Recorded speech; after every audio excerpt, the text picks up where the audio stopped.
मार्गशीर्ष पूर्णिमा का दिन विशेष है, जब ज्ञान, तप और वैराग्य के प्रतीक भगवान दत्तात्रेय ने इस धरती पर अवतार लिया। उनकी लीला और उपदेश जीवन को सत्य, प्रेम और करुणा के मार्ग पर ले जाते हैं। आज इस कथा में हम उनकी महिमा का वर्णन करेंगे और समझेंगे कि कैसे उनके आशीर्वाद से जीवन में संतुलन और शांति आती है। भगवान दत्तात्रेय ब्रह्मा, विष्णु, महेश के संयुक्त अंश से मिलकर उत्पन्न हुए थे। उनके 3 सिर और 6 हाथ हैं और इनमें ब्रह्मा, विष्णु और महेश की शक्तियाँ और गुण समाहित हैं। सतयुग के समय की बात है। एक बार देवर्षि नारद जी पृथ्वी पर भ्रमण करके भगवान शंकर, विष्णु जी और ब्रह्मा जी से मिलने स्वर्ग लोक गए, किंतु उनकी भेंट वहां पर त्रिदेवों में से किसी से भी नहीं हुई और देवर्षि की भेंट त्रिदेवियों अर्थात त्रिदेवों की पत्नियां देवी लक्ष्मी, पार्वती जी और सरस्वती जी से हो गई। नारद जी ने तीनों देवियों को प्रणाम किया। नारद जी ने तीनों देवियों का घमंड तोड़ने के लिए कहा कि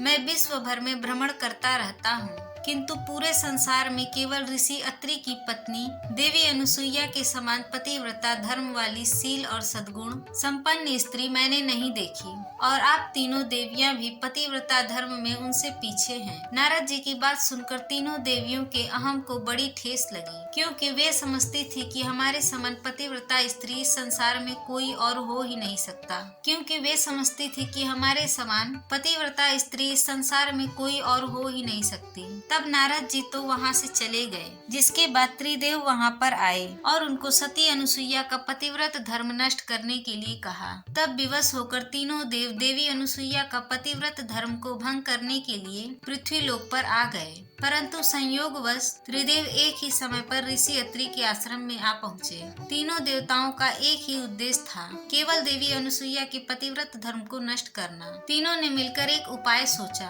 कि हम ऋषियों के वेश में माता अनुसुईया से भिक्षा मांगेंगे और तीनों ने मुनियों का वेश धारण करके आश्रम के प्रवेश द्वार पर भिक्षा के लिए आवाज लगाई। आवाज सुनकर माता अनुसुईया बाहर आई और तीनों ऋषियों को प्रणाम किया। जब देवी भिक्षा देने लगी तो तीनों ने भिक्षा लेने से इनकार कर दिया और कहा कि पहले आप हमें भोजन कराएंगे, तभी हम आपसे भिक्षा लेंगे, नहीं तो नहीं लेंगे। तीनों ऋषियों की बात सुनकर देवी अनुसुईया कहने लगी कि ठीक है, जैसी आपकी आज्ञा। तब तक आप तीनों स्नान आदि से निवृत्त होकर आइए और मैं तब तक भोजन तैयार कर देती हूँ। जिसके बाद तीनों देव स्नान करके आश्रम में वापस आ गए। देवी अनुसुईया ने कई प्रकार के व्यंजन बनाए और आसन बिछा दिया और कहा कि हे मुनियों, अब कृपा करके आसन ग्रहण कीजिए और भोजन कीजिए। इस पर तीनों देव बोले, हम तभी आसन ग्रहण कर सकते हैं जब तुम प्राकृतिक अवस्था अर्थात बिना वस्त्रों के हमें भोजन कराओगी, नहीं तो हम तुम्हारे द्वार से भूखे ही चले जाएंगे। तीनों ऋषियों की बात सुनकर देवी अनुसुईया बहुत क्रोधित हो गई,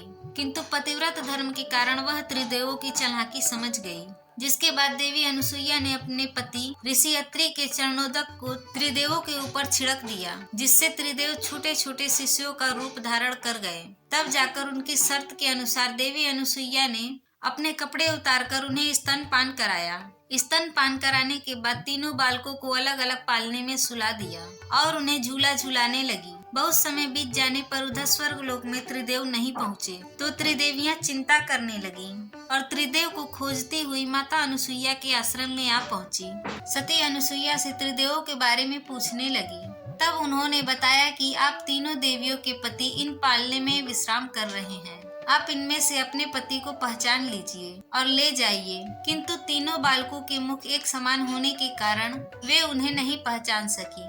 तब देवी लक्ष्मी जी ने बड़ी चालाकी से अपने पति को उठाया तो वे शंकर जी निकले, जिस पर उनका बहुत उपहास उड़ा। यह देखकर तीनों देवियों का घमंड चूर चूर हो गया और वे अब माता अनुसुईया के पैरों में पड़कर माफी मांगने लगी और अपने पति को वापस लौटाने के लिए प्रार्थना करने लगी। तब माता ने कहा कि इन तीनों ने मेरा स्तनपान किया है, इसीलिए इन्हें किसी न किसी रूप में मेरे पास रहना ही होगा। जिसके बाद तीनों देवों के अंश में से एक विशिष्ट बालक उत्पन्न हुआ। उस बालक के 3 सिर और 6 भुजाएं थी, जिनका नाम दत्तात्रेय रखा गया, जो आगे चलकर बहुत बड़े ऋषि बने। माता अनुसुईया ने अपने पति के चरणोदक से फिर से त्रिदेवों को उन्हीं रूप में कर दिया। तब त्रिदेव ने उन्हें प्रणाम किया और देवी अनुसुईया से कहा कि आज से आप ही हमारी माता के रूप में जानी जाएंगी। ऐसा कहकर त्रिदेव अपनी अपनी पत्नियों के साथ स्वर्ग लोक वापस चले गए। तो ये थी भगवान दत्तात्रेय की कथा।